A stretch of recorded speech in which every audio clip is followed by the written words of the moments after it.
I'd like to introduce Dr. Destiny Hooper, who's a fourth-year neurology resident here at Methodist Hospital. Dr. Hooper will be starting a combined vascular neurology and research fellowship this summer at the University of Cincinnati. Congratulations. And Dr. Hooper's clinical research interests are in post-stroke inflammation and gender differences in stroke. And welcome, Dr. Hooper. Good afternoon. Thank you for having me. Today I'll be discussing the therapeutic potential of immune modulation post-ischemic stroke. An ischemic stroke occurs when an artery supplying blood to the brain is obstructed by an embolus or thrombus, resulting in ischemia and cell death of the dependent brain parenchyma. This is the primary insult, the ischemic core. To date,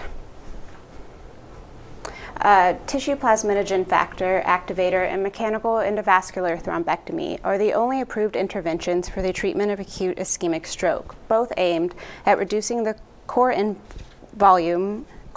volume by reperfusing the tissue at risk, also known as the ischemic penumbra. Unfortunately, up to 85% of stroke patients are excluded from receiving these therapies due to their narrow therapeutic windows and numerous contraindications. At 24 hours out from stroke onset, the ischemic injury is considered complete, with the ischemic core and penumbra becoming the definitive lesion. However, a secondary injury has already begun, fueled by an intense inflammatory response to the dead and dying tissue, resulting in progression of the primary lesion, meaning larger infarct volumes and worse functional outcomes. It has only been in the last few decades that the role of immunity in stroke has been recognized and subsequently has led to the rapid development of many immune-targeted therapies, as you can see from this very busy slide. Unfortunately, none of these have translated from the bench to the bedside, with the most obvious explanation being a more nuanced understanding of post-stroke inflammation is still needed. For example, we are still unsure as who is friend and who is foe, as many immune cells polarize to different roles throughout the multiphasic reaction. So let's review where we've been and where we need to be. The inflammatory response that occurs following a stroke can be explained by the two arms of the immune system, the innate or antigen nonspecific and the adaptive antigen-specific arm. As shown here, the innate immune system acts as the body's first line of defense against tissue damage, whether it be by exogenous factors coming from the environment, such as viral infections, or endogenous process like we see with ischemic injury. In ischemic stroke, hyperperfusion causes an immediate deprivation of glucose and oxygen to the brain, leading to a fall in ATP production and within minutes, widespread neuronal cell death. As neurons die, they release intracellular components into the extracellular space. This includes their nucleic acids, mitochondrial DNA, heat shock proteins, etc., which are referred to as damage-associated molecular patterns, or DAMPs. These DAMPs then bind to pattern recognition receptors, namely toll receptors and scavenger receptors that are present on the surface of the surrounding microglia. This antigen receptor binding results in microglial activation, gene transcription, and inflammasome-mediated production of two very potent cytokines, interleukin-1 beta and tumor necrosis factor alpha. Given its predominant role in post-stroke inflammation, many proposed therapies target the innate immune system, specifically these pro-inflammatory cytokines. Anakinra is a recombinant interleukin-1 receptor antagonist, currently FDA approved for the treatment of rheumatoid arthritis. In a meta-analysis looking at 16 preclinical studies, anakinra was associated with a 38% reduction in mean infarct volume. Furthermore, in a phase 2 clinical study, it was found to significantly decrease plasma levels of downstream pro-inflammatory cytokine interleukin-6 and C-reactive protein, as well as improve functional outcomes at 3 months. However, a possible negative interaction was found with concurrent TPA use, thus further preclinical and clinical studies are required. Another cytokine-targeted therapy also being investigated is etanercept, a monoclonal antibody against tumor necrosis factor alpha that is also already being used for the treatment of rheumatoid arthritis and other rheumatological conditions. In animal studies, etanercept was found to attenuate motor defects in mice with experimental traumatic brain injury and improve psychologic outcomes post-stroke in humans. However, to date, no clinical trials of tumor necrosis factor alpha-based therapies in ischemic stroke have been published in humans. Another immune target of interest are microglia. Microglia make up 10 to 15% of the brain cells, serving as the resident myeloid-derived immune cell of the brain. Under physiological conditions, microglia exhibit a ramified appearance that are primarily involved in synaptic pruning and repair. Given that microglia are present at the site of injury, widespread activation occurs at the core of the lesion within minutes of an ischemic stroke, causing the cell to undergo a morphological transformation into an active amoeboid state, making them virtually indistinguishable from circulating macrophages. In turn, these activated microglia release pro-inflammatory cytokines into the surrounding environment, further fueling the acute inflammation, with their activity peaking at 24 hours from stroke onset. At the preclinical level, agents that prevent microglial activation, such as the semisynthetic tetracycline-derived antibiotic minocycline and the free radical scavenger edaravone, have been noted to be neuroprotective. However, in phase 3 clinical trials, neither were found to improve clinical outcomes. While the destructive effects of microglia is well documented, interestingly, other studies in which microglia were completely ablated were found to have worse clinical outcomes, suggesting a possible neuroprotective function of these cells. The pro-inflammatory neuroprotective duality of these cells can be explained by functional polarization. Upon activation, microglia take on a pro-inflammatory M1 phenotype that later shifts to an anti-inflammatory M2 phenotype as a result of specific cytokine signals in the local environment. Importantly, it seems the overall net effect of microglia in ischemic stroke depends on their M1 versus M2 polarization status. Furthermore, several molecular switches have been recently identified, namely the TREM2 receptor found on myeloid cells, which have shown the ability to control the functional polarization of these cells, making it a potential immunomodulatory target. However, at this time, further characterization is still needed. Under physiological conditions, tightly joined vascular endothelial cells, astrocyte foot processes, and pericytes form the strong, nearly impermeable blood-brain barrier, protecting the brain from both blood-borne pathogens as well as peripheral immune cells. However, within minutes of stroke onset, inflammation disrupts this barrier, causing local activation and adhesion molecule expression of the involved endothelial cells. In turn, circulating leukocytes, namely monocytes and neutrophils, bind to these adhesion molecules, gaining entry into the infarcted brain tissue. Monocytes are the first blood-derived cells to enter the brain, with tissue inflammation and differentiation into macrophages beginning as early as 6 hours from stroke onset and peaking 3 to 4 days later. Preclinical studies looking at adhesion molecules inhibition initially looked very promising. However, a phase 3 clinical trial of mouse-derived anti-ICAM1 antibody failed to replicate these results, with the antibody-treated group actually reporting higher mortality rates. One proposed explanation for this was potentially increased neutrophil activity in the treated cohort due to the androgenicity of the murine antibody used. Likewise, anti-VCAM1 antibodies have also failed to improve functional outcomes in either rats or mice. Integrin molecules have also been explored for their potential therapeutic role in ischemic stroke. Natalizumab, a well-known anti-VLA4 antibody used in the attenuation of neuroinflammation in multiple sclerosis, was applied in a phase 2 trial in post-ischemic stroke patients. Unfortunately, it also did not meet primary or secondary endpoints, casting further doubt on the viability of adhesion molecules as a potential therapy. Neutrophils are the next leukocyte involved in post-stroke inflammation, with a robust accumulation seen as early as 24 hours, then rapidly reaching a peak concentration around day 3 and declining rapidly thereafter. The temporal relationship between the influx of these innate immune cells can be seen on the graph to the left.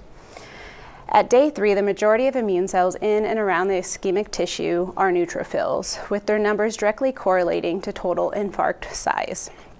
However, the extent in which neutrophils infiltrate into the brain after stroke is still largely debated, with a growing consensus that neutrophils are actually largely localized to the intravascular space, not the tissue. It is here that neutrophils are believed to recruit other leukocytes via degranulation of their intracellular content, which is rich in pro-inflammatory cytokines, chemokines, and proteolytic enzymes. These enzymes lead to further degradation of the blood-brain barrier, resulting in interstitial edema and potentially hemorrhagic transformation. Neutrophil degranulation also promotes complement protein and platelet activation, resulting in further thrombus formation and microvascular obstruction.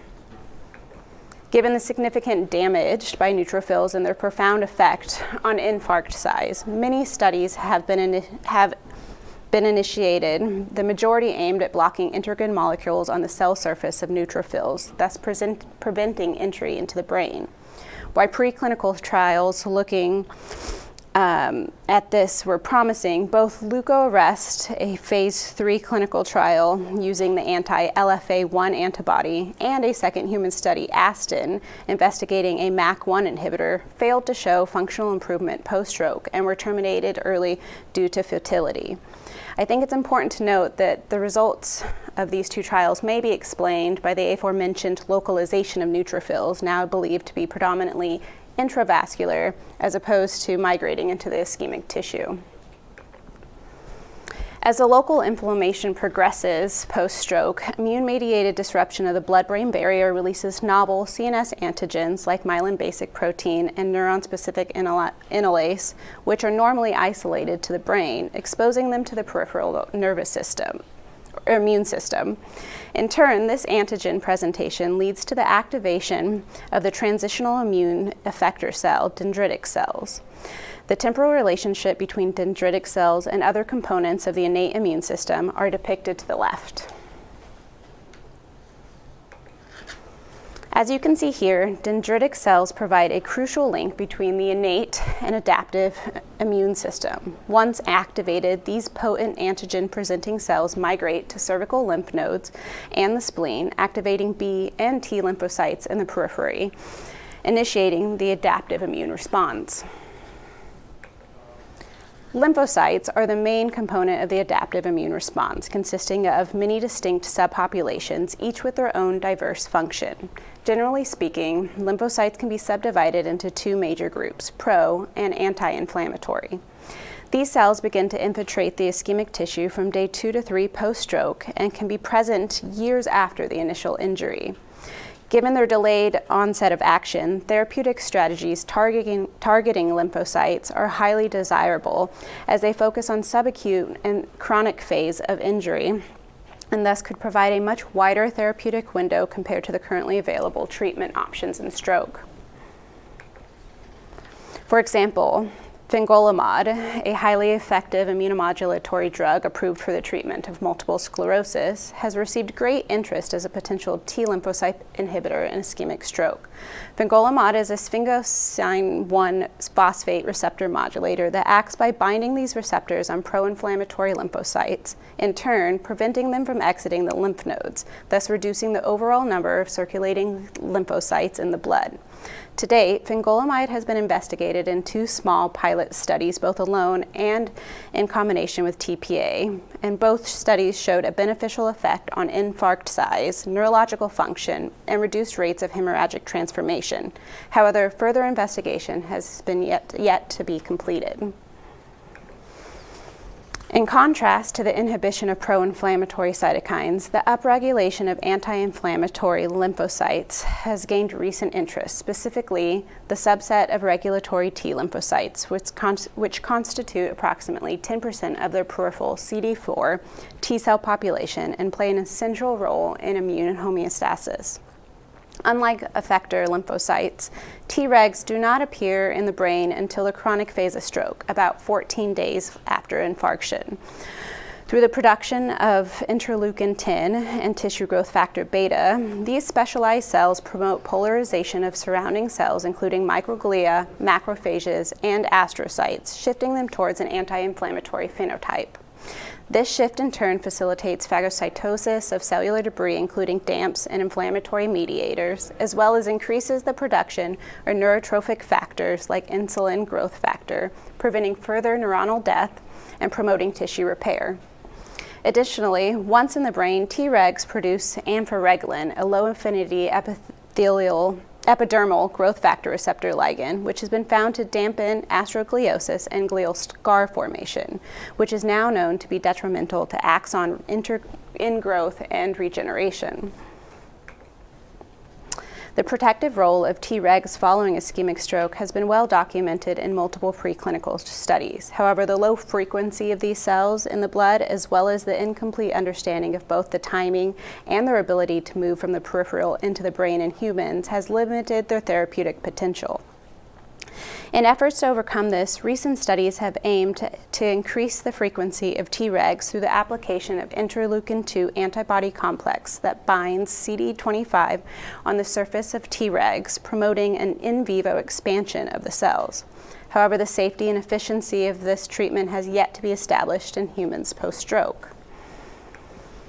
Furthermore, recent studies have revealed a dramatic decrease in the number of circulating peripheral Treg cells, as well as a reduction in the suppressive function of Tregs post-stroke, providing potential rationale for Treg cell transfer as a treatment in ischemic stroke patients. To date, autologous and allergenic T cell transfer has been studied in preclinical and clinical models of autoimmune disease, organ transplantation, graft-versus-host disease, ALS, and Alzheimer's disease, with the obvious next step being ischemic stroke. Given the acute nature of stroke, autologous cell transfer would not be possible. However, allergenic T cells collected from pooled blood products or cord blood and expanded ex vivo could provide a much-needed therapeutic option for the subacute time window post-stroke. However, at this time, a better understanding of the time-dependent role and function of these Treg cells in the peripheral blood, as well as the identification of quantitative immune biomarkers and potentially imaging biomarkers of the inflammatory cascade post-stroke, are still needed to move forward. These are my references. Thank you. Thank you, Dr. Hooper. Oh my gosh, taking me all the way back to immunology, but that was fascinating. I can tell you many, many more ideas. So I thank you, Dr. Horner and Dr. Hooper. I thank our audience for joining us this afternoon. We have one final presentation. I'd like to send it back to Dr. Volpe for introduction of our final presentation for the afternoon, which does have ethics credit.